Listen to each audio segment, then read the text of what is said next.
Shabbat Shalom, que el Eterno los bendiga a todos ustedes hoy en este día y todos los días de su vida. Hoy vamos a ministrar el capítulo 4 de Primera de Pedro. Esta carta, como los otros capítulos, estaremos ministrando dentro de su contexto histórico, dentro de su contexto como cultura y con la Torah. El propósito de esto es no sacar los pasajes fuera de contexto y darles otra interpretación según el mundo en el cual vemos nosotros en estos tiempos, sino que se hará conforme al comentario e interpretación que se le dé a su contexto histórico, conforme a la Torah y cultural. ¿Qué queremos decir con esto? Que estaremos nosotros aprendiendo o viendo qué cosa es lo que Pedro tenía en la mente cuando él ministraba estas cartas, qué cosa es lo que él enseñaba y por qué lo enseñaba. Hay muchas cosas que a lo mejor nosotros no podemos entender lo que el escritor tenía en mente. Entonces, por eso siempre lo haremos específicamente estas cartas a las cuales se les ha dado mucha mala interpretación. Ya hemos hablado acerca de eso en el capítulo 3. Hoy en el capítulo 4 estaremos hablando de la misma forma en el contexto histórico-cultural de la Torah y de los tiempos de Pedro. Vamos a comenzar con las bendiciones para comenzar con nuestro estudio. Las bendiciones son las que se han dado siempre al Todopoderoso. Baruch et Adonai Hameborach, bendito el Eterno que es bendito. Todo lo demás lo dicen, Baruch Adonai Hameborach Olam Vaed, bendito el Eterno que es bendito por siempre y por toda una eternidad. Vamos a dar bendición al Todopoderoso por permitirnos tener la Torah y por Él regalarnos a nosotros la Torah. Dice así, Baruch atah Adonai Eloheinu melech haolam, asher bahar banu mikol ha'amim benatan lenu et toratot, Baruch atah Adonai noten ha'torah. Bendito eres tú, nuestro Dios, Rey del universo, que nos has elegido entre todas las naciones y nos has dado la Torah. Bendito eres tú, eterno dador de la Torah. Baruch atah Adonai noten ha'torah. Bendito eres tú, dador de la Torah. Así que vamos a comenzar con este capítulo, que hay mucha enseñanza en este capítulo de Primera de Pedro, capítulo 4. Entonces, como siempre, doy la versión que yo utilizo, es la versión israelita nazarena 2018. Tenemos la 2011, pero la que en la cual hemos basado los estudios son en la versión israelita nazarena 2018. También utilizo obviamente la versión Reina Valera 1960. Utilizo la versión Jerusalén, que es la Biblia que utiliza católico. Utilizo la versión judía, que es la que utilizan los judíos nazarenos, aquellos que creen en el Mesías. Y muchas de las versiones de las cuales doy nombre al momento que estoy leyendo acerca de esas versiones. La razón y el propósito por qué utilizar muchas versiones de Biblias. Les voy a dar una razón muy grande, que la cual todos tendrían que considerar si verdaderamente les gustaría buscar la verdad y les gustaría buscar la historia detrás de cada Biblia. Es porque la versión, por ejemplo, la versión israelita nazarena se ha traducido para el habla castellana más comúnmente apegado al lenguaje como nosotros lo hemos hablado. Se ha hecho restauraciones en pasajes donde otras Biblias han sacado palabras entre corchetes, o sea, no estando seguro de lo que han sacado de donde han copiado su versión. En la versión Reina Valera 1960 hay muchas de las cosas que no aparecen o que no están de donde se ha copiado, pero sin embargo de donde se copió, a donde se escribió lo que se copió, no se copió muchas veces, no fue honesto el escritor al copiar todo fielmente de donde se sacó. Eso se puede comparar con la Biblia del oso, o de poder entender quiénes fueron los personajes que escribieron, de dónde se hizo esta revisión para sacarse la revisión de la Reina Valera en 1960. En la versión Jerusalén, a pesar de que es una Biblia católica y es una Biblia de la cual pues solamente lo utiliza la persona que sabe su contexto y el catolicismo, hay muchas cosas que ellos ya arreglaron, ya han arreglado de las traducciones donde se han copiado por seguir una religión. Ya ellos lo han arreglado, ya han sacado la versión, pero ya la versión más mejorada. De igual como se ha hecho en la Reina Valera restaurada, también ya muchas cosas de las cuales ya se han compuesto para que hagan una coincidencia con los manuscritos antiguos. No voy a decir originales porque no existen, según la historia, no existen. Y según la historia, pues hay muchos copias de copias y de copias y de copias que tienen aún preservados, y aunque también entre ellos ya traen alteraciones, pero se ha tratado de copiar lo que se ha hecho más honesto y que esto vaya juntamente en el mismo contexto de la Torah. Así que esa es la razón por la cual yo utilizo varias versiones bíblicas. Empezamos con el estudio. Primera de Pedro, capítulo 4, versículo 1. Voy a ir explicando cada verso o cada contexto que hay, cada verso en su contexto que está dicho. Por ejemplo, leemos en Primera de Pedro 4, versículo 1. Puesto que en el Mashiach ha padecido por nosotros en la carne, armaos también vosotros del mismo pensamiento. ¿Del mismo pensamiento de qué? Pues obviamente del mismo pensamiento que tenía el Mashiach cuando se armó, cuando padeció, cuando él supo que iba a sufrir por una razón muy grande, que era el beneficio de toda la humanidad. Pues el que ha padecido en la carne ha cesado de pecar. Comentario histórico cultural, y tiene que apegarse a la Torah. De lo contrario, pues no estaríamos dando estos estudios. Todo se tiene que apegar a la Torah. Entonces, conocemos nosotros que el término Mashiach, pues es la palabra que en la versión del habla castellana o en el mundo de habla hispana, todo Latinoamérica conoce como ungido. Entonces, se comprende dentro del concepto profético, porque tiene que apegarse a la profecía del Eved Adonai, del siervo del Todopoderoso. Por ejemplo, en Isaías 53 habla de este siervo sufriente. Entonces, aquí pues viene a hacerse completamente, a llevarse la profecía a cabo cuando él habla y dice en 1 de Pedro 4, versículo 1, puesto que el Mashiach ha padecido por nosotros en la carne, amaos también vosotros del mismo pensamiento. Entonces, Kefa apela al principio hebreo de la entrega total del alma o abnegación del ser humano por causa de la vida eterna, por causa del cielo, o sea, por causa de la obediencia, si vamos a entenderlo así.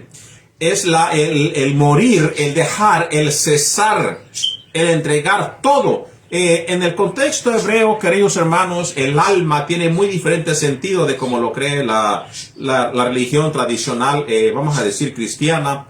Es muy diferente de a cómo lo cree o a cómo se creía en el siglo I. En el siglo I, sacado desde el libro de Bereshit, que es Génesis, el alma pues se entendía que era todo el ser humano, su ser, todo como tal. Todo como tal completaba el alma, el ser humano, el sentir, el tener emociones, el hablar, todo el ser del ser humano se conocía como el alma.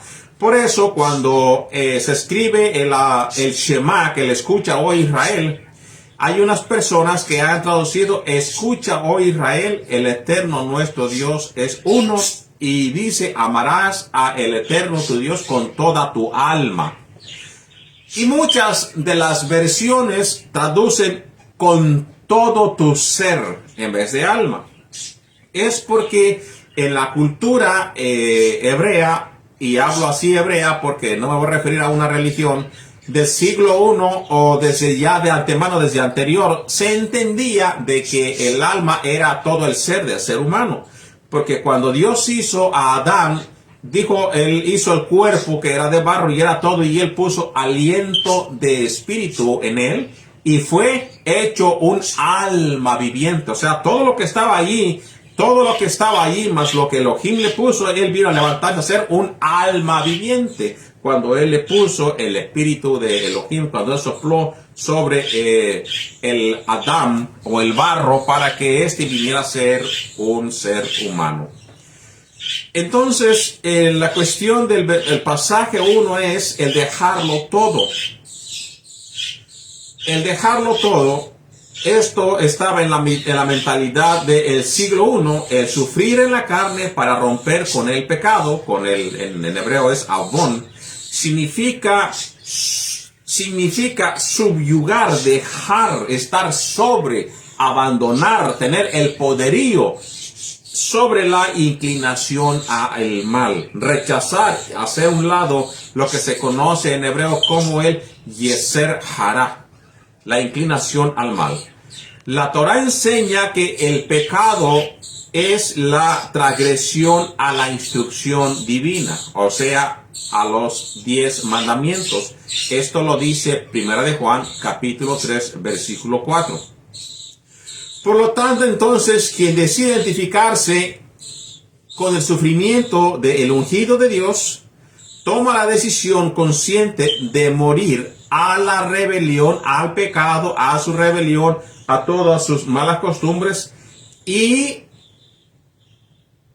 apegarse a los mandamientos del Todopoderoso. Decide dejar todo el yeser hara, la inclinación al mal, y sujetarse a los mandamientos de Elohim. Esto en el pasaje del versículo 1 de 1 de Pedro, capítulo 4.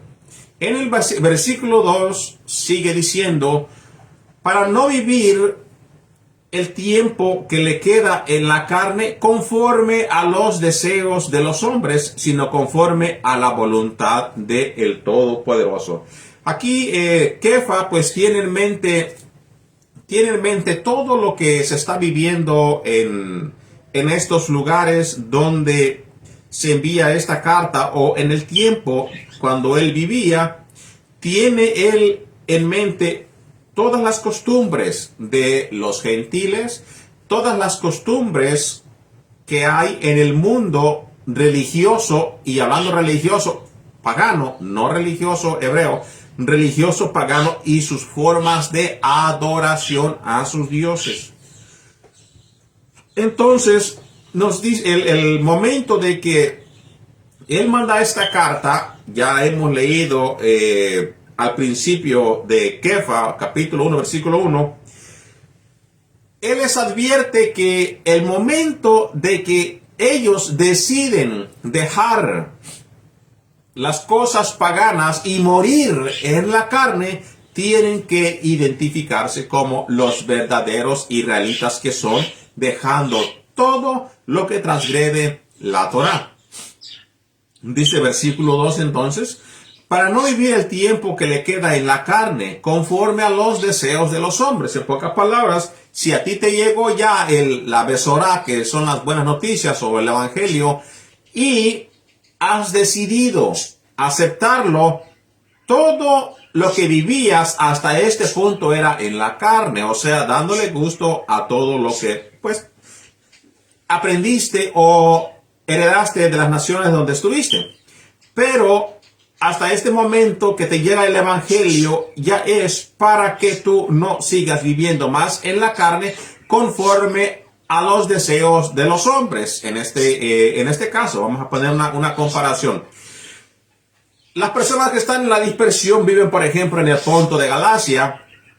En el Ponto de Galacia, como allá se hacía culto a las deidades, comiendo cosas sacrificadas a los ídolos, pues eras aceptado en la misma comunidad conforme era la costumbre de los hombres. A ellos les parecía aceptable que tú también estuvieras allí porque participabas de las mismas cosas. Entonces dice, para no vivir el tiempo que te queda en la carne, conforme a los deseos de los hombres. ¿Por qué deseos de los hombres? Bueno, una es que probablemente tú hacías o ellos hacían por propio deseo propio, el deseo del ser humano en la carne, pero también por el deseo de las personas que llevaban ese culto a sus deidades y pensaban o también te tenían a ti siendo parte de ese culto, parte de esas costumbres. Al momento de que tú decides ya no andar en la carne conforme a los deseos de los hombres, pues vienes a obtener un rechazo y no das gusto ya a los deseos de todos los seres humanos, sino que a aquel que divinamente te dio la vida y te llamó, aquel que está en el cielo, y a su Mashiach, para que ahora seas participante, seas llamado para atrás a tu pueblo y reconozcas tu heredad eterna, dejando todo lo pagano, todo lo mundano y todas las costumbres, especialmente que se llevaban a cabo en este tiempo de cuando Pedro o Kefa escribe esta primera de Pedro y la segunda de Pedro a los que están en la diáspora. Sigue diciendo, sino conforme a la voluntad de Adonai. La voluntad de Adonai, que es el Ratzon, Yod-Heh-Vav-Hei en hebreo, en el pensamiento israelita no es una idea abstracta o una cosa de vamos a decir así, de una emoción o algo sentimental, por ejemplo, sino que quiere decir la observancia viva y fiel de la Torá. Esa es la voluntad del Todopoderoso, lo que se le conoce en hebreo como Ratzon Yod-Heh-Vav-Hei o Hashem. Es la voluntad, el razón, el pensamiento, el que tiene un hebreo al momento que se hablaba esto, que conoce su idioma, es hacer la voluntad del Todopoderoso, es estar en la observancia y siendo fiel a la Torah del Todopoderoso, a la instrucción. Entonces, Pedro contrasta dos sistemas de autoridad en este pasaje que nosotros hemos acabado de leer: las costumbres paganas basadas en los deseos egocéntricos del hombre, lo que es el deseo de la carne, y la instrucción eterna revelada en el desierto, en el monte Sinaí. Así que vivir en el tiempo restante según la voluntad divina implica caminar en un estado constante de retorno. Lo que retorno se dice en hebreo teshuvah, que quiere decir da la vuelta o deja el camino ese y date la vuelta atrás. Muchos lo traducen como retorno a los mandamientos, otros lo ponen como una vuelta de 180 grados o la denegación, la negación total a todo lo que quebranta la Torá. Ahí es el momento que tú haces teshuvah, un retorno hacia atrás. Primera de Pedro 4, versículo 3. Dice así: porque ya es suficiente el tiempo pasado para haber hecho lo que les agrada a los gentiles.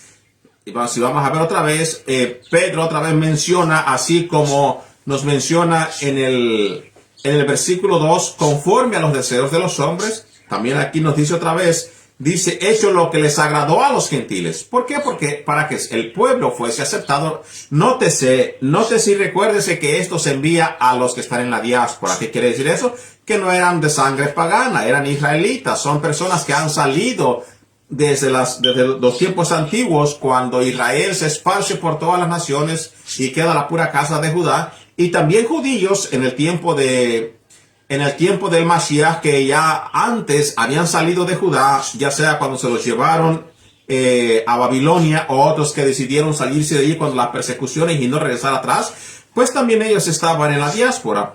Y muchos de ellos ya imagínese usted que muchos de ellos teniendo ya 300 años fuera de Israel, pues ya los hijos de esos padres ya no llevan esa convicción en la mente. Ya van conforme a las naciones, se acostumbran conforme a las naciones, Nótese para esto, cuando los israelitas salieron del desierto y entraron a la tierra prometida, después de eso ya las nuevas generaciones rápidamente se desviaron, o en el mismo desierto, muchas veces ya los hijos de los que salieron, muchas veces rápidamente se desviaron de los mandamientos, y esto sigue en todas las generaciones. Se acomodan conforme a los lugares donde llegan, a la comodidad de donde llegaron, y empiezan a participar de cómo participan las naciones. Para eso les puedo dar un gran ejemplo. Muchas veces a las personas, por ejemplo, cuando empiezan a guardar Shabbat, o cuando guardan Shabbat, se encuentran, hay hijos pequeñitos y miran que todos los demás pues participan de muchas cosas, y uno como guardador de los mandamientos, el no participar, por ejemplo, en las Navidades, en los Shabbats, en las fiestas paganas. Hay sin fin muchas fiestas paganas que se celebran, y uno al abstenerse, los hijos muchas veces y llegan a pensar de que la persona pues está yendo muy religiosa, o no les está dando esa libertad porque ellos quieren participar como los demás niños o en el país que se encuentran. Entonces, pues muchas veces esos hijos, cuando se abstienen de participar de tales cosas, no agradan a el gentil y lo tienen como una persona, entre comillas, raro o religioso. Pero la persona que instruye al hijo desde el principio, dándole a entender las razones, muchos de los hijos optan por no irse como las naciones, aunque vivan entre esa nación. Muchos de ellos no les importa, entran en rebeldía y se van juntamente con ellos. Pues de la misma forma está pasando en la carta primera de Pedro, capítulo 4. Aquí donde se está diciendo, bueno, si muchos de ellos se fueron por darle gusto a los gentiles, bueno, ahora sí ya eres aceptado, participa con nosotros, hace las muchas cosas de nosotros, que nosotros hacemos también, y no hay ningún problema. Al momento que tú entras a ser no partícipe, por ejemplo, de la Navidad, la persona que lo participa, que lo hace, que tiene una festividad, te rechaza. Te rechaza y te tiene por alguna persona muy religiosa, o una persona que es muy estricta en su religión. No es así, sino que la persona que opta por no participar entiende las bases de las religiones paganas, entiende las bases o las raíces de las participaciones paganas. Entonces, dice Pedro, porque ya es suficiente el tiempo pasado por haber hecho lo que les agrada a los gentiles. Quiere decir que al momento que te llega a ti la besora o el evangelio y has aceptado hasta ese momento, no tienes ya que agradar a los gentiles. Porque en lo que tú agradas a los gentiles, pues estás ofendiendo a la divinidad, quebrantando sus mandamientos, quebrantando su palabra. Sigue diciendo, habiendo andado en lascivias o en concupiscencias, en embriagueces, en orgías, en parrandas y en abominaciones idólatras. Entonces, otra vez, en los tiempos de Pedro, estas cosas eran muy común. De hecho, eran parte muchas veces de las mercaderías y de la forma en la que se movía la economía en estos lugares paganos. ¿Por qué? Porque en los tiempos de Kefa había gobierno que aceptaba todo tipo de religión. Según la historia, cuando alguien llegaba con otra divinidad al lugar, por ejemplo, a la cultura romana, no se rechazaba, se protegía y se tenía como bienvenido otro Dios más, el cual se ha unido hacia nosotros.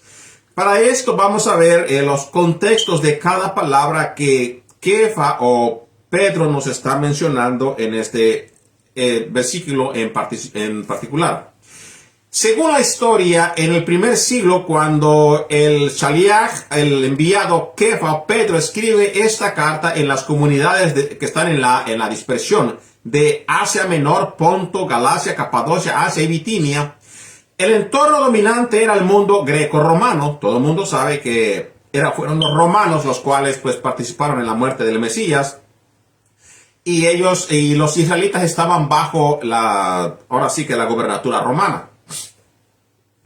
La vida cotidiana de los gentiles o goyims estaba intrínsecamente ligada a las prácticas de la religión pagana. El desenfreno moral y los rituales cívicos no se distinguían unos a otros. ¿Por qué? Porque, por ejemplo, la entrega que se hacía a estas divinidades paganas tenía que ver más que nada con la pérdida de la conciencia al momento que se daba la adoración a los dioses paganos. Desde la perspectiva hebrea e israelita, el comportamiento de las naciones paganas, como es hasta el día de hoy, representa el contraste directo de la santidad. Todo lo que hacen, todo lo que participen, lo que se conoce derek hagoyim, o sea, el comportamiento de las naciones, representa el contraste directo de la santidad o kedushá mandada en la Torah. Es todo lo contrario. No hay una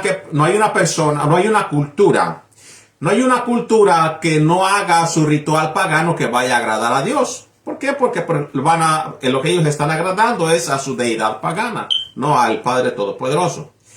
Y los términos expuestos en 1 de Pedro 4, versículo 3, describen el aspecto preciso de la sociedad greco-romana de la época. Por ejemplo, en ella nos da la palabra que menciona como lascivias o aselgaía y concupiscencias. En las ciudades grecorromanas, la conducta cuando ellos adoraban a sus dioses no estaba regida por los mandamientos de la Torah. Eso lo vamos a tener en consideración y a entender de sobremano. No tenía bases regidas por los mandamientos de la Torah sobre la pureza familiar y matrimonio. Existían con una aceptación generalizada de los partícipes en las adoraciones, tanto civil como la prostitución cúltica en los tiempos paganos. Y eso incluía también la desgradación familiar. Cuando se entregaba, tenía que entregarse de todo completo a las adoraciones paganas. Todo lo que se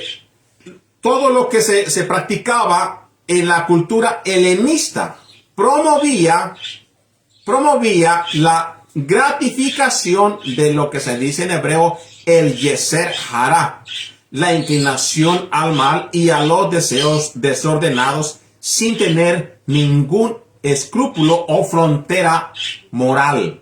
O sea que estaba todo totalmente fuera de lo que dice y lo que enseña la Torah. Menciona también en ello embriagueces y parrandas. Bueno, la embriaguez y la parranda, en este caso, porque lo saqué de la versión israelita nazarena, vamos a ver cómo nos traduce la versión Reina Valera 1960. Nos está diciendo, basta ya en el tiempo pasado para hacer hecho lo que agrada a los gentiles, andando en laxivia, concupiscencias, embriagueces. Aquí lo pone como embriaguez. Ok. Muchas veces del no conocimiento se llega a criticar la persona cuando esta persona, por ejemplo, participa, se toma un vino, se toma una cerveza. Esta persona no es borracha, no es una persona que se le conozca malos hábitos. Lo que está hablando Pedro aquí no tiene nada que ver con eso. Lo que Pedro aquí está mostrando o diciéndole de lo que ellos tienen que arrepentirse va mucho más allá de lo que se participa hoy en día en cualquier familia. Esto sí se lleva a cabo entre las personas que están mucho más perdidas en drogas en estos tiempos, y que mucho habitan por ejemplo, en salones de fiestas de muy baja calidad o salones de fiestas donde se van las personas que pues van a lo que venga. Lo vamos a poner así para que me entienda. Donde está la perdición. Allí sí se lleva a cabo esta aplicación donde exactamente más o menos a lo que se refiere por lo menos embriaguez o borrachera va con las mismas cosas que participaban en los tiempos de Pedro. La embriaguez y las parrandas.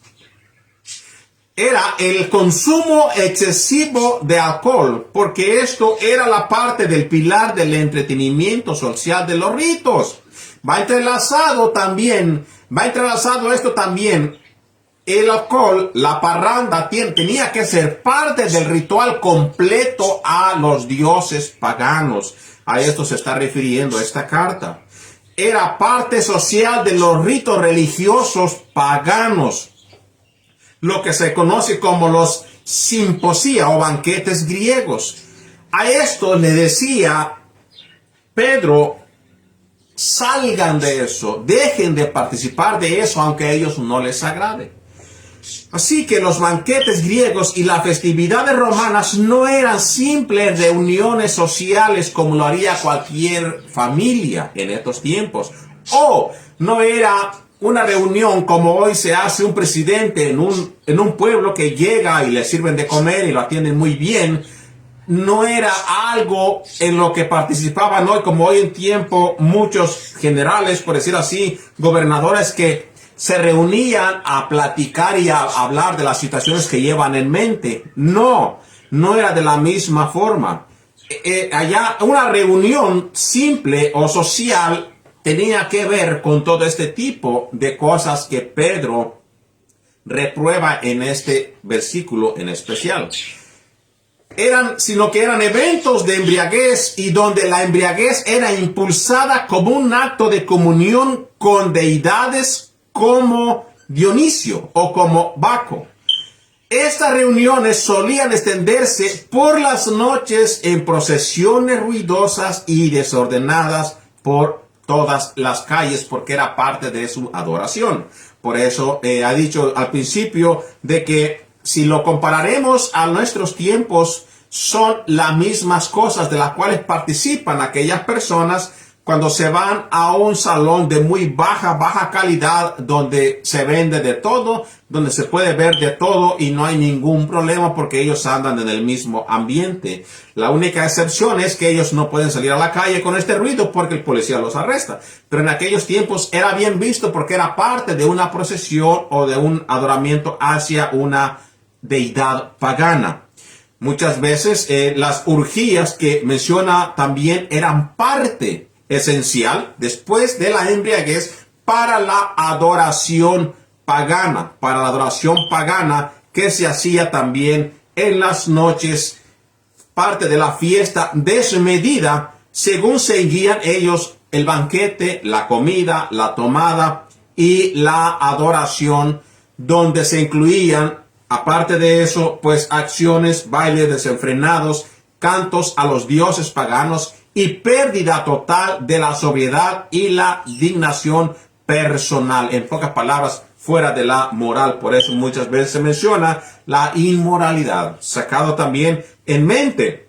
Recuérdese que Pedro no le está escribiendo a personas que, por ejemplo, están lidiando con una cosa sencillita, están lidiando con una cosa grande de la cual es reprobado por la Torá.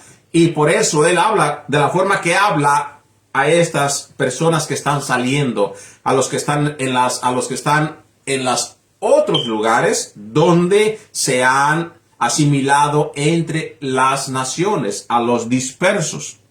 Menciona Pedro también las abominables idolatrías o la abodá zará.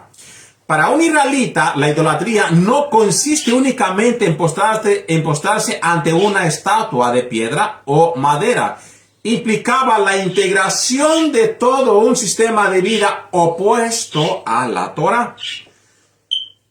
Entonces, toda la vida cívica romana se dedicaba a un comercio en gremios de artesanos. Fiestas patrias y banquetes familiares exigía sacrificios, libaciones y juramentos a los dioses locales o al culto imperial, o sea, al César. También que aparte de tener todos los demás dioses, pues tenían que tener al César como su dios principal, como una deidad más de todos los dioses. Era el cual, pues, se mantenía a veces sobrio o apartado por no echarse a perder juntamente con todos los demás y no fuese respetado como el César. Tenía que ponerse aparte, ya que, entre comillas, él era una divinidad, pues no tenía que tener comportamiento como los demás, ya que parte de adoración se le daba al mismo César. Entonces, la Torá exige distanciamiento de todas estas costumbres, Una vez de estas, por eso Pablo fue casi llevado ya a punto de matar por decir que no adoraran y que no vendieran imágenes de la diosa Diana, y esto casi también le cuesta la vida. Bueno, pues esto es así como de importante era para los gentiles tener un dios pagano y la adoración que ellos les daban, más aparte el comercio y la ganancia que ellos obtenían por vender estas imágenes. La Torá exige distanciamiento o alejarnos de todas estas cosas. Levítico 18, versículo 3 al 4. No harás como hacen en la tierra de Misraim, Egipto, en la cual morasteis, ni harás como hacen en la tierra de Canaán, a la cual yo os llevo. O sea, saliste de un lugar pagano idólatra, y a donde vas también hacen las mismas cosas, pero ten cuidado. Si saliste, no es para que salgas y te vayas a otro peor, o vayas a lo mismo, es para que te mantengas fuera. La palabra santo es apartado solamente para el Padre Eterno, porque en ese contexto te está saliendo para adorar al Padre Celestial. Entonces le dice, no harás como hacen en la tierra de Misraim, en la cual morasteis, y ya viste cómo están las cosas, ni harás como lo hacen en la tierra de Canaán, a la cual yo os llevo, ni andaréis en estatutos, dice, ni andaréis en esos estatutos, en lo de las naciones, no andes en esos, porque de ellos saliste y para ellos vas a ese lugar mismo.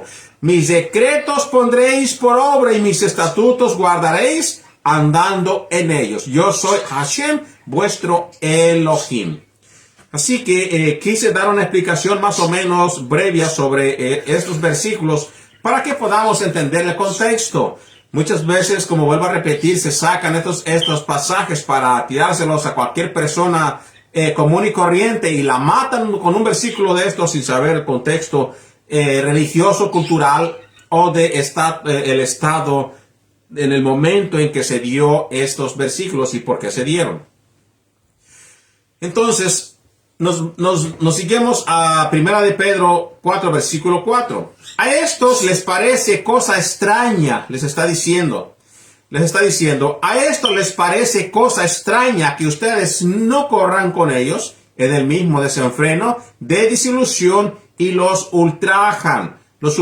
¿Qué quiere decir con eso? Y ya daba la explicación yo y ponía ejemplo de las festividades que hay en los mundos, en las naciones, en las cuales tú no participas. Y te ultrajan. ¿De qué forma? Acusándote. Eres religioso, eso no puede ser bueno. Lo que nosotros hacemos no es malo porque lo hacemos en pocas palabras al niño Dios. O no es malo porque lo hacemos al día del amor y de la amistad, de la cual también viene de todo el paganismo. ¿Por qué? Porque no se han tomado el tiempo de saber la raíz. Y aunque sepa la raíz, pues les sabe muy a bueno el celebrar estas festividades. Y lo aceptan, total, porque es pagano, se acepta. ¿Y cuál es el problema? Así que Pedro advierte a los israelitas, ustedes no participen de tales cosas. Entonces, a esto les parece cosa extraña que ustedes no corran con ellos en el mismo desenfreno de desilusión y los ultrajan. Así que en el mundo grecorromano, abstenerse de participar en las fiestas cívico-religiosas. ¿Por qué cívico-religiosas? Porque eran civiles y religiosas. E idolátricas, aparte de eso, era interpretado como osquedad o rechazo a la sociedad. Lo mismo acontece en estos tiempos. Si tú no participas, es que ya los estás rechazando o te crees mejor, o si no, ellos terminan por rechazarte a ti. Una de todas las cosas va a causar algo. O te ven mal, o se apartan de ti, o terminan criticando de la peor manera.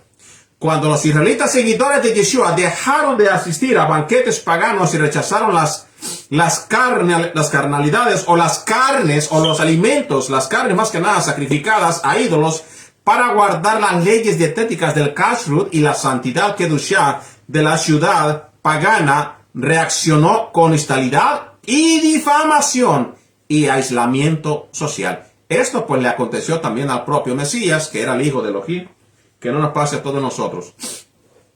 Era el momento que no quiso participar de los mandamientos de los ancianos, muchos de ellos que no eran de la Torá, sino que contradecían la Torá, pues el resultado de eso fue la acusación falsa para que él fuera llevado a la muerte.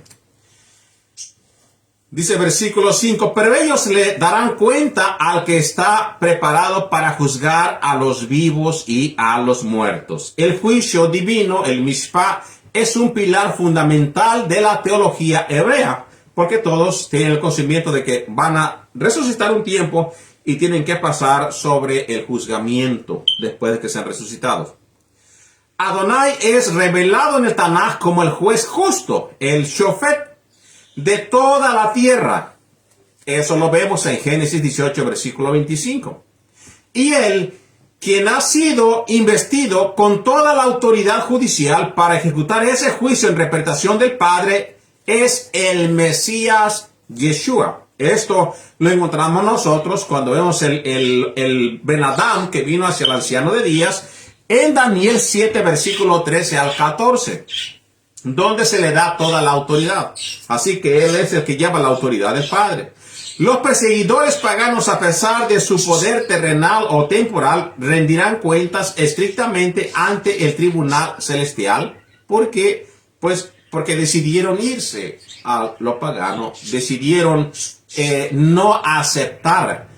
Por eso el mandato es aquí a predicar el evangelio a todas las naciones para que no haya excusa. Recuérdese que estos ciudadanos que vivían en otros lugares, a través de ellos se daba testimonio a los propios grecorromanos, pero pues obviamente muchos decidieron simplemente no prestar oído para escuchar lo que estas personas hablaban o participaban. Versículo 6. Porque por esto también se le anunció la buena noticia a los muertos. Esto dice el Evangelio en la versión Reina Valera 1960, me parece. Porque por esto también se le anunció la buena noticia a los muertos, para que sean juzgados en la carne según los hombres, pero vivan en el Espíritu según Adonai, según el Eterno. Así que los muertos se refiere aquí a aquellos creyentes de la casa de Israel que escucharon las buenas noticias del reino venidero en vida y fallecieron antes de la manifestación gloriosa del Mesías. Existía la burla pagana y la plenitud entre los discípulos de que muertos habían quedado desamparados. Kefa aclara que aunque padecieron la muerte física, juicio en la carne común, o sea que se le da a todo ser humano, su fidelidad al Eterno le seguía la resurrección, lo que se conoce como Tecumá Hametim, pilar doctrinal del judaísmo bíblico. O sea, aunque la persona haya muerto sin escuchar el Evangelio, sin conocer el Evangelio, aun siendo israelita, no apegándose a los mandamientos y rechazado, también tiene que levantarse a recibir su justo juicio. Y aquella persona que aunque no haya conocido al Mesías, ya está muerto, estoy hablando antes del siglo I, pero se ajustaron a la voluntad del Padre, ellos también van a ser resucitados y se dará también conforme a lo que el Eterno tiene para cada de ellos, haya sido bueno o haya sido malo. Pero el fin de todas las cosas se ha acercado. 1 Pedro 4:7. Pero al fin de todas las cosas se ha acercado, sed pues prudentes y sobrios para la adoración. Aquí otra vez, sed prudentes, no se dejen engañar como lo hacen o como lo hacían antes. Sed prudentes, sed sobrios, no como antes que se tenían que embriagar, no emborrachar, embriagar para participar y perder el conocimiento y participar como lo hacían las naciones. El fin de todas las cosas alude a la llegada de la era mesiánica definitiva y al término del presente siglo, el Olam Hazé, en la cosmovisión del siglo I, judía, por ejemplo, porque era más lo que había en Israel. La expectativa del surgimiento del mundo venidero, el Olam Abba, requería vigilar con sobriedad espiritual La templanza y la claridad mental son indispensables para mantener la debida intención del corazón durante la oración, durante la tevilá, lo que se conoce como tevilá en hebreo, adoración. Era tener consciente conocimiento de cómo dabas la adoración a el Padre, con qué intención del corazón. Era muy importante y aún es importante hasta hoy. Primera de Pedro 4:8.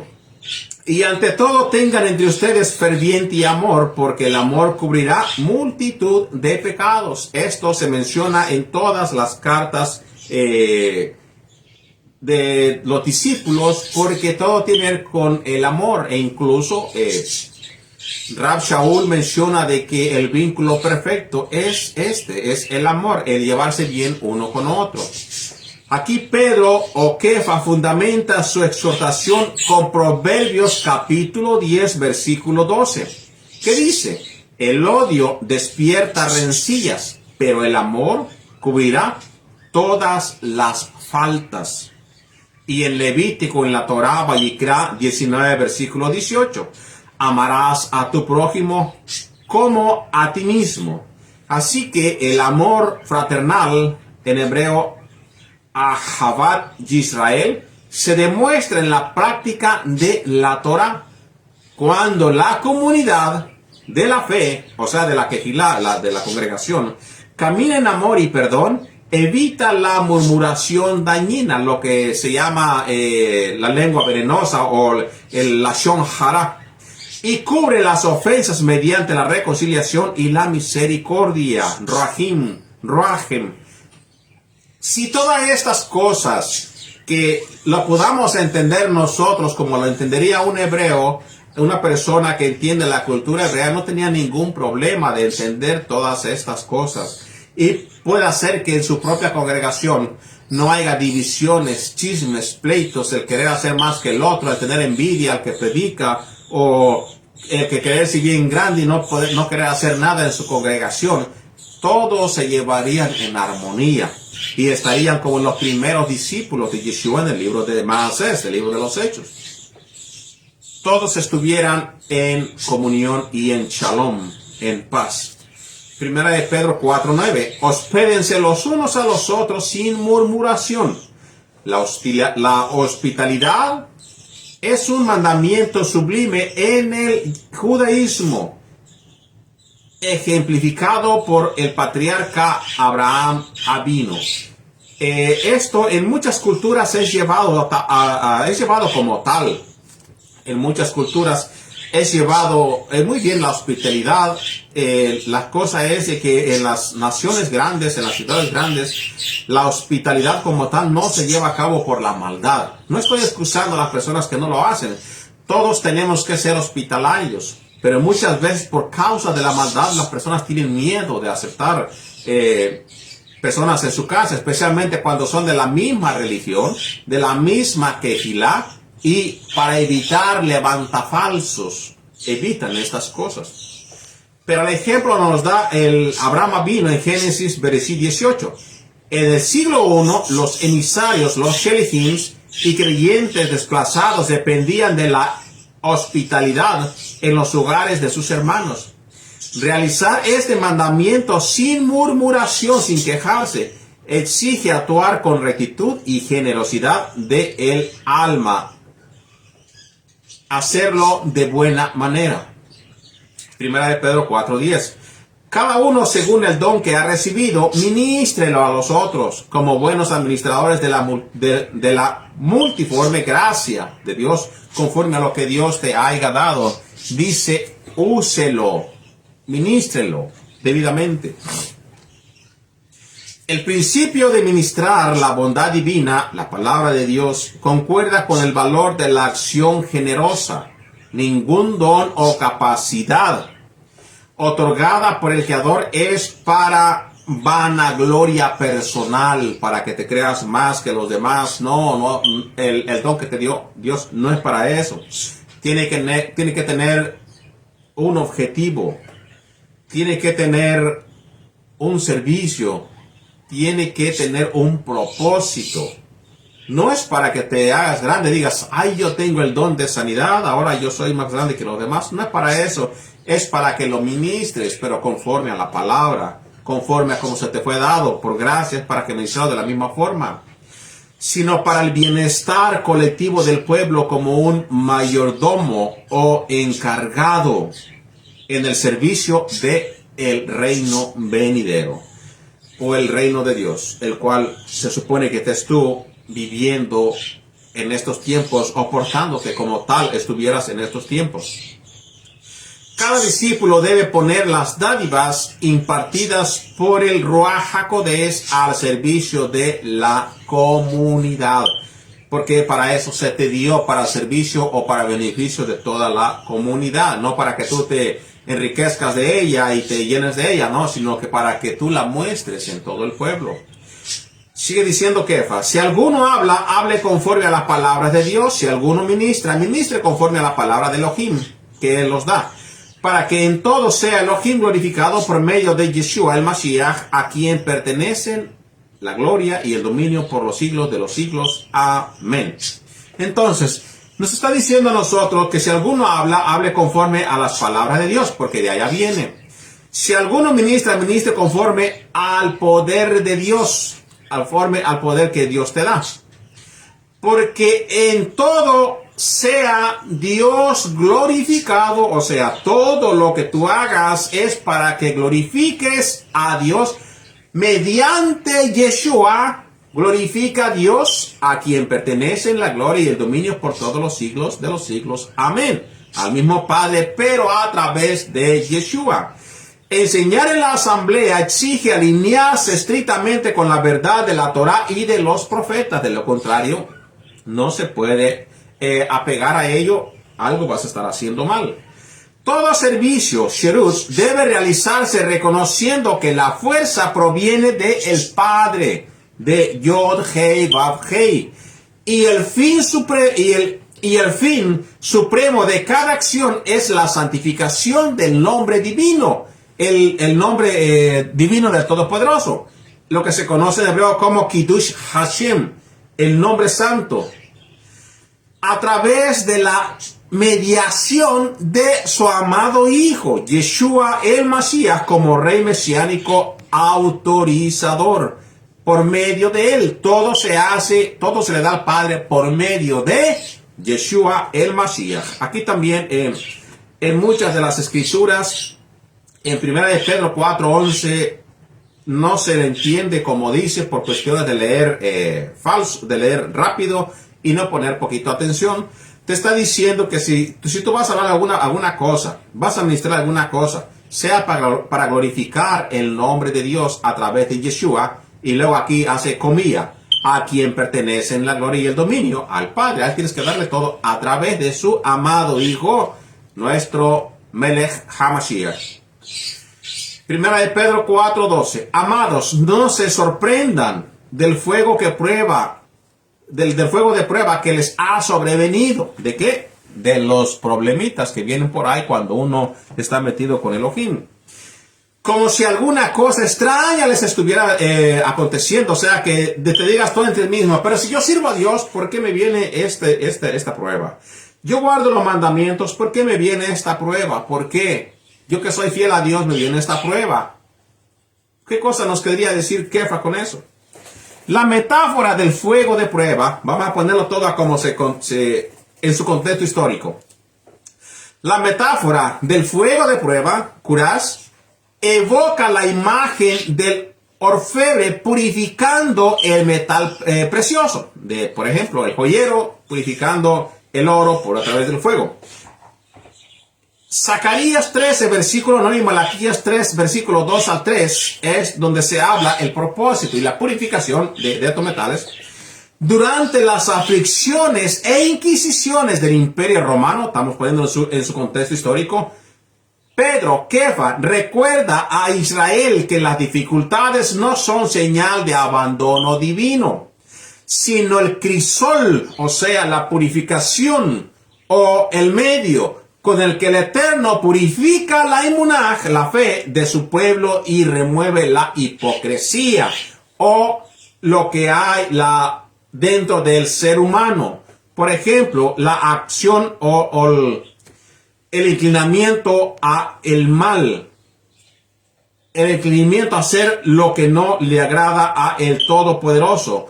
A través de estos problemas, pues, se prueba el corazón a ver qué tanto anda el ser humano todavía en el Yeser Hará, en la inclinación a el mal.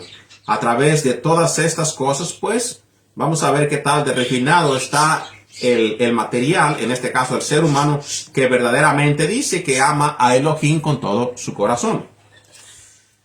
Entonces dice, en vez de que te quejes porque Elohim te está probando, o sea, te está permitiendo que pases por esa prueba para ver qué cosa sale de tu corazón. En vez de quejar, dice, sino gócense por cuantos son participantes de los padecimientos del ungido, para que también en la revelación de su gloria se gocen con gran alegría, en vez de estarnos quejando. Dios sabe por qué hace las cosas. Así que, en el comentario, en el contexto histórico y cultural, vamos más al contexto cultural. La tradición judía distingue el concepto de los Helei Shel Mashiach, los dolores de parto que proceden del Mesías, un periodo de tribulación profetizado antes del establecimiento pleno de la era mesiánica. Sufrir por causa del rey, Yeshua es considerado un honor espiritual que procederá al gozo perpetuo en el reino de los cielos. El Mahut HaShamayim. Así que es algo que tiene que pasar como el dolor del parto o como prueba para la calificación para ver cómo está tu fe, querido hermano. Versículo 14. Si los vituperan por el nombre de el ungido, sean dichosos, son dichosos, no hay problema. Porque el glorioso Espíritu de Elohim reposa sobre ustedes. Ciertamente. Por parte de ellos, Él es blasfemado, pero por parte de ustedes es glorificado. ¿Por qué? Porque ellos hablarán cuánta cosa mala para el Eterno, pero el Eterno a ustedes los ve como cosa preciosa, como cosa bonita. Ahora sí, como su creación fiel. Esta enseñanza conecta directamente con el libro de Isaías, capítulo 11, versículo 2. ¿Qué dice? Y reposará sobre él el Ruach de Elohim. Reposará sobre él el Ruach Elohim. ¿Cuándo?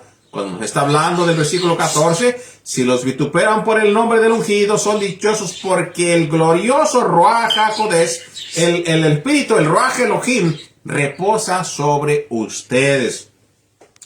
Así que reposa sobre nosotros, por eso nos vituperan, y eso es lo que el Ruach Elohim pues nos ayuda a no cometer los pecados y podernos apartarnos de todo en lo que vivíamos antes. Supilar el vituperio por causa de el Mashiach, sufrir todo eso por el nombre del Mashiach Yeshua, atrae la presencia divina, que es la Shejinah, sobre el creyente. Permanecer inmovible en el pacto en medio de desprecio pagano constituye un acto supremo de Kiddush Hashem, de santidad o de santificar el nombre de Hashem. ¿Por qué? Porque aunque venga la prueba, aunque te rechazan, tú sigues fiel representando a Yeshua y representando lo que Yeshua te dijo. Obviamente también guardar los mandamientos, santificando el nombre del Todopoderoso. Kiddush Hashem. Versículo 15. Así que ninguno de ustedes padezca como homicida o ladrón o malhechor o por entremeterse en lo ajeno. Vamos a la época histórica, cultural, contexto. Pedro aplica el rigor del libro del pacto, el Sefer Habrit. Sufrir un castigo penal por cometer delitos prohibidos en la Torá, como el asesinato, el robo o el engaño, no comporta valor moral ni espiritual alguno.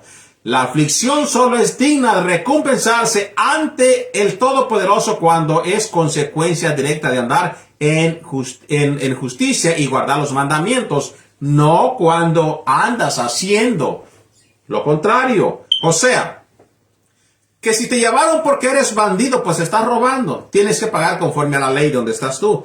Que si te llevaron por ser homicida, pues te llevaron porque andas matando y vas a recibir tu juicio en las naciones. Pero si alguno de ustedes padece como tal, como homicida, como ladrón, como de malhechor, o como por entremeterse en lo ajeno, o sea, quiere decir por difamaciones, entonces estás sufriendo o estás pasando, estás creciendo y se está dando un valor espiritual a tu vida. Hashem será quien tome ahora sí que la rienda del juicio a tu vida. O será quien juzgue la situación porque tú has sido vituperado, has sido acusado por todas estas cosas de aquí, aunque no las hayas tú hecho, te han sido acusado. Entonces, Pedro aplica el rigor del libro del pacto. Sufrir un castigo penal por cometer delitos prohibidos en la Torá, como el asesinato, el robo, el engaño, no comporta valor moral ni espiritual alguno. No lo hay si tú lo estás cometiendo. Pero al momento que tú no lo cometes y se te acusa falsamente, entonces lo estás haciendo o te están llevando o acusando y aún probablemente hasta la muerte, como le aconteció a nuestro maestro, falsamente. Tu recompensa es grande y has glorificado, has santificado el nombre de el Todopoderoso a través de esa prueba. Pedro 4, versículo 16. Pero si alguno padece como seguidor del Masías, no se avergüence, sino glorifica a Elohim por ello. Así que los opositores utilizaban términos respectivos para enseñar a todos los creyentes, en el Mesías. Pedro anima a los discípulos israelitas a no sentir vergüenza. ¿De qué? De quien aquellos servían. Por sufrir causa de su lealtad a Yeshua el Mesías. Sino que, en vez de que te avergüences, glorifica a Elohim a mantenerse firmes dentro del pacto ancestral. Dentro del pacto. ¿Cuál es el pacto ancestral? Pues lo mismo que se ha pactado anteriormente, guardar los mandamientos como tal. No se avergüence. Recuérdese que el mismo Yeshua dice, si ustedes se avergüenzan, yo también me avergonzaré de ustedes delante del Padre y sus ángeles. Si ustedes me confiesan, también el mismo confesará delante de su Padre y los ángeles que él fue un sirviente y fue un seguidor fiel de el Mashiach Yeshua. Kefa 4, versículo 17. Porque es tiempo de que el juicio comience por la casa de Elohim. Y si primero comienza por nosotros, ¿cuál será el fin de aquellos que no obedecen a la buena noticia? En otras versiones, ¿cuál será el final de aquellos que son desobedientes? Pedro hace mención o trae para atrás a Ezequiel 9, versículo 6, donde la purificación y el juicio de Elohim comienza por el templo, el Mikdash, y por los ancianos de Israel, la casa de Elohim, el Beit Hashem. Es el pueblo del pacto. Por ellos mismos va a comenzar. ¿Por qué? Porque a ellos se les fue confiado, como dice la carta a los romanos, se les fue confiada la palabra de Elohim. Y si ellos se comportan mal, pues por ellos mismos tiene que comenzar. Para que después se pueda exigir con los demás que no conocen, que a lo mejor conocieron un poquito, no quisieron y siguieron en sus propios pecados, pues también a ellos se les llegará, pero comienza por la casa. Si el Creador disciplina severamente a sus propios hijos para examinarlos, el destino final de quienes rechazan la Torah y las buenas noticias, o sea, el Evangelio, será el juicio ineludible en el gran día de Hashem, lo que se conoce como Yom Hashem en hebreo. Y sigue diciendo, y si el justo con dificultad se salva, ¿dónde aparecerá el impío y el pecador? ¿Qué será en otras versiones del impío y el pecador? Aquí pues también Pedro cita textualmente el versículo de Proverbios 11, versículo 31. El justo, el sadik, es aquel que busca, guarda la Torah a través de la fidelidad o a través de la fe. En Yeshua, si el justo atraviesa por severas pruebas de refinamiento, el impío, el rasha, que persiste en la desobediencia, enfrentará una condena inevitable, un juicio inevitable, y ese juicio no será el cual el Zadik quiera participar o quiera llegar. A pesar de que anda caminando recto, no quiere salirse de ese camino para aparentar o hacer otro rasha, un impío, sino que quiere seguir siendo Zadik, un justo, un Kadoshin. Primera de Pedro 4, versículo 19, para finalizar este capítulo, nos dice: de modo que los que padecen según la voluntad de Elohim, le encomiendan sus almas al fiel Creador, haciendo el bien. Haciendo el bien, pues se le confía el alma para que Él sea encargado de ella. Pero ¿cómo? Haciendo el bien. El capítulo concluye apelando a la plena confianza en el Creador, la plena confianza, bitajón, en el Creador. Boré, encomendar el alma, el nefesh en hebreo, hace eco del Salmo 31, versículo 5. En tu mano encomiendo mi espíritu, lo cual también hace mención el Mashiach al momento de que él es, su espíritu se le es quitado, es entregado hacia Hashem cuando él da el último paso, que es el finalizar a lo que él vino a la tierra a morir para el beneficio de la humanidad. Así que hacer el bien representa la observancia activa de los misvot de la Torah, de los mandamientos de la Torah. Hacer el bien quiere decir que los estás poniendo por obra, los estás viviendo, estás haciendo el bien. El bien es la manifestación y representa la observancia activa de los misvot o mandamientos a través del ser humano. La persecución jamás debe frenar la obediencia del israelita, sino afirmarlo en el Dios fiel que le ha escogido o lo ha tenido como pueblo y a el cual nosotros le debemos todo y le damos todo.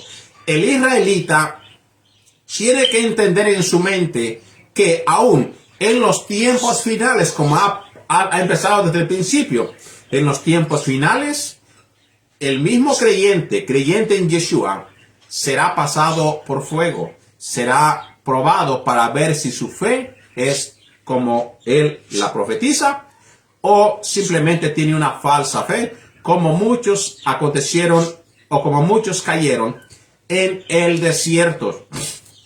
Muchos salieron, pero no todos se quedaron, no todos fueron escogidos.